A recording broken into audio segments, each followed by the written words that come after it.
Time for our weekly visit with ESPN's NFL analyst Dan Orlovsky.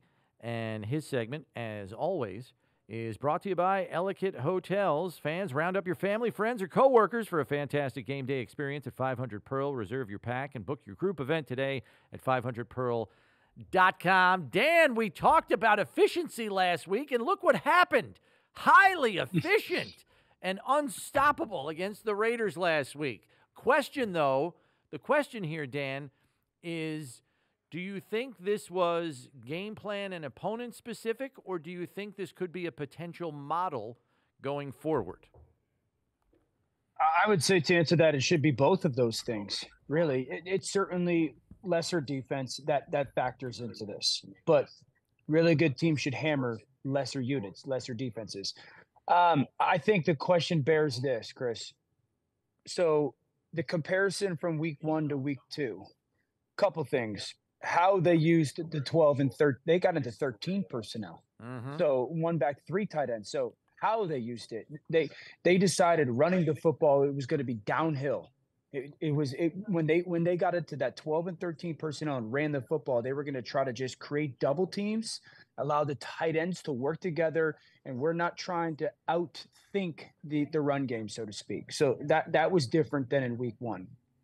I think number 2, you saw Josh Allen booting to his left and his right a little bit more. You guys know me. I've been asking for that for 2 years. Yeah. That shouldn't just be because it's against the Raiders. And the third thing was we saw Josh under center a little bit more. I think I don't have the percentage exactly because we're doing it on NFL Live today. I think he was under center in week 1, like 9%, and week 2, like 38%.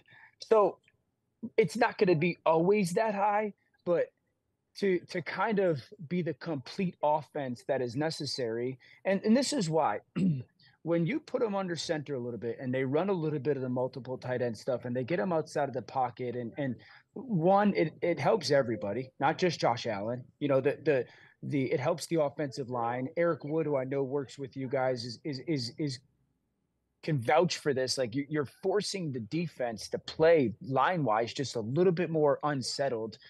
You create help numbers wise in your protection so your quarterback can trust the pocket a little bit more.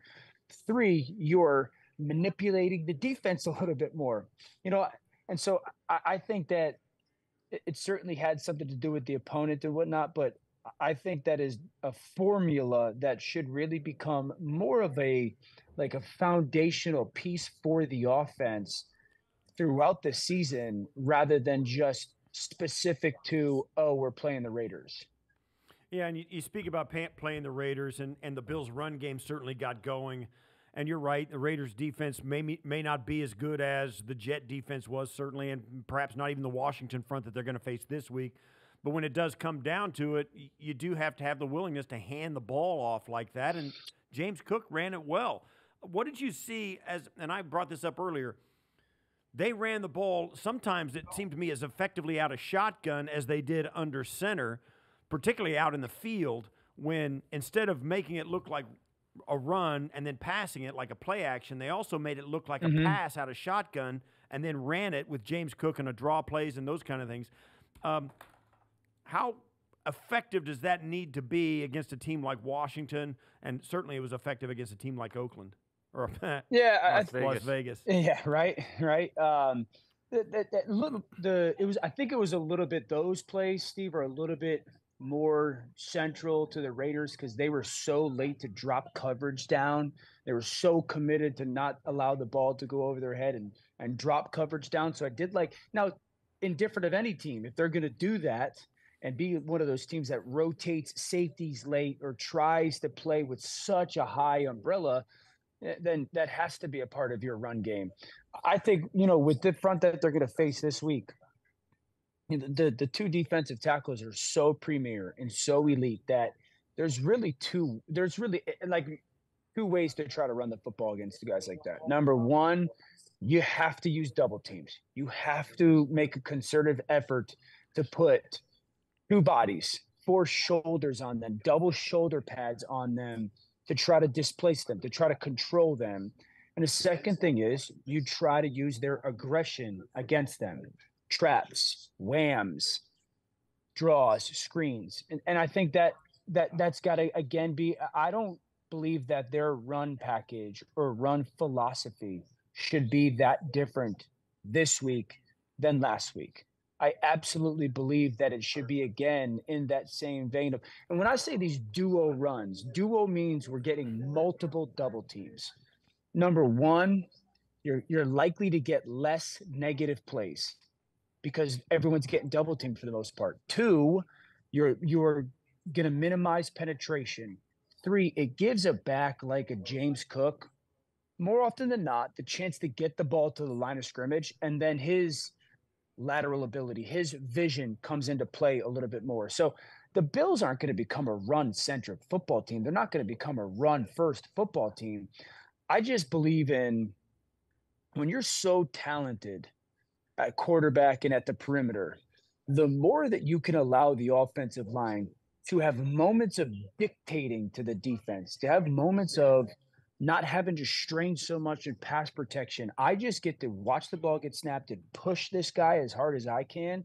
That has a cumulative effect play to play to play. And not just Buffalo. I think a lot of teams in the NFL have lost sight of that. And I think that this should be very much so week 2, a blueprint of how to handle a really good defensive line.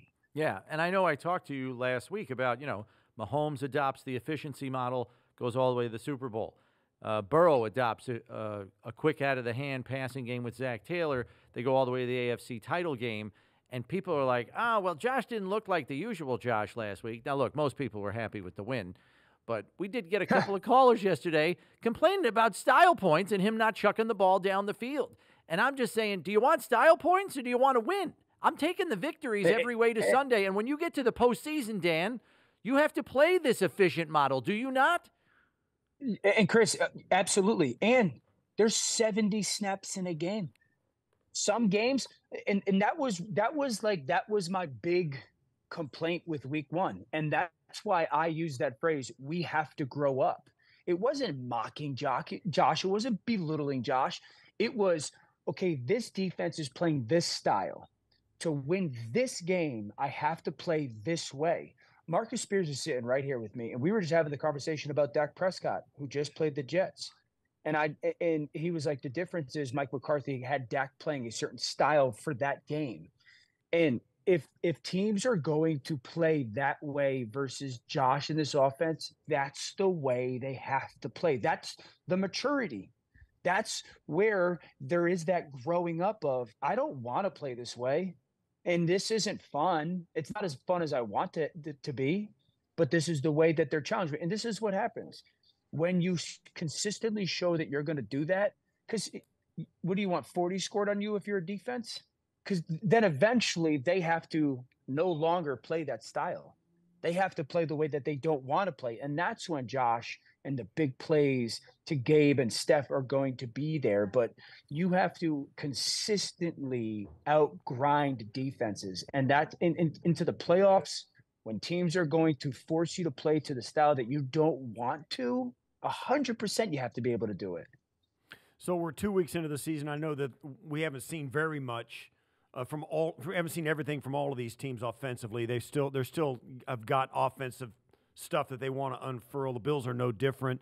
Have the Bills shown enough to win different ways against different opponents? And if not, and I know they haven't shown everything. So what would you like to see them be able to do well in order to win some other tough game? You know what I mean? They got to throw it to win. You got to run it to win. You got a short pass to win. You got to go deep to win.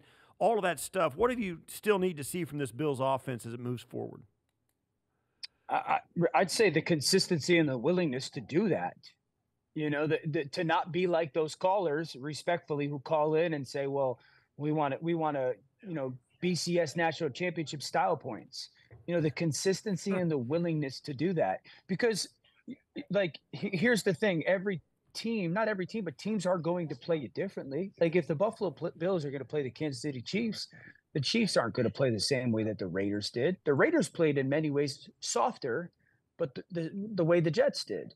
If you're looking at those top teams in the AFC, the Miami Dolphins, I guarantee you, are going to force Josh to play that way. They're just going to. So, will Ken be willing to call the plays in that capacity? Will Josh be willing to operate in that capacity on that consistent basis? I would say this, though. I think, and it's just not central to Buffalo, but I really believe two calling cards for offenses that we will see kind of elevate above everyone else in the NFL this year, outside of the teams that have just really unique quarterbacks. One, the pass game has to be completion driven and efficient. And I think we saw that at Buffalo last week. And the thing that I would like to see more is a more developed under center play action game. The way I look at it like this for Buffalo. So teams are going to play you guys in this umbrella shell, whether it's a tighter umbrella, bigger umbrella, whatever. Teams are going to try to force you to do that. There's only one way to create chunk pass games in that: play action. It is not by drop back. It just isn't. You don't threaten the defense enough. So I think that I would like to see them do that a little bit more, put them under center, utilize the tight ends, and then develop a little bit more of a chunk play action game where they get to some of the 3-level concepts and they get posts and crossers and returns and just to have that in their bag. So if it's needed as this season goes on, that they're capable of doing it. All right, let's spin it forward to Washington, the week 3 opponent here, Dan. And I mean, I haven't watched their whole game against Denver yet. We don't get instantaneous access to the All-22 like some other more important people I know. But not more important. Not more important. But I was impressed with some of the ball location that Sam Howell was able to accomplish on deep throws, like putting it exactly where it needs to be so only his guy can make the play. I mean, I'm coming in a complete neophyte to Sam Howell's game. What have you witnessed from him, and what do the Bills defenders need to be focused on here going against Howell and this receiving core specifically? Okay, so I think that Josh Allen has one of the best arms in football, certainly down the field. Sam Howell, it's not that good, but it ain't far off. This guy who doesn't have massive stature has an absolute cannon for an arm. I called some of his games in college football, and when we hear that phrase like arm talent, he has that. He has the ability to drive the football down the field in a very high level of ball placement ability. And he's got a ton of reps doing it because it was a big part of what he did at North Carolina. They ran a ton of RPOs that pushed the ball downfield, all that stuff. So his arm is very impressive. I think the best thing that's happened to Sam Howell this year so far is he's going to make mistakes. He did that in week 1 against Arizona. He's got to learn when to and when not to. Eric Bieniemy coming over has done 2 things. One, a lot like they did with Patrick, they build in some really easy completions. And when the quarterback takes them and takes those free completions, it just allows the play caller to consistently push the envelope because he knows that the guy's going to take it. All right, I'll call chunk play next play. I'll call chunk play next play. We'll take a shot next play. As long as you continue to get us into 2nd and 6, 2nd and 7 type stuff.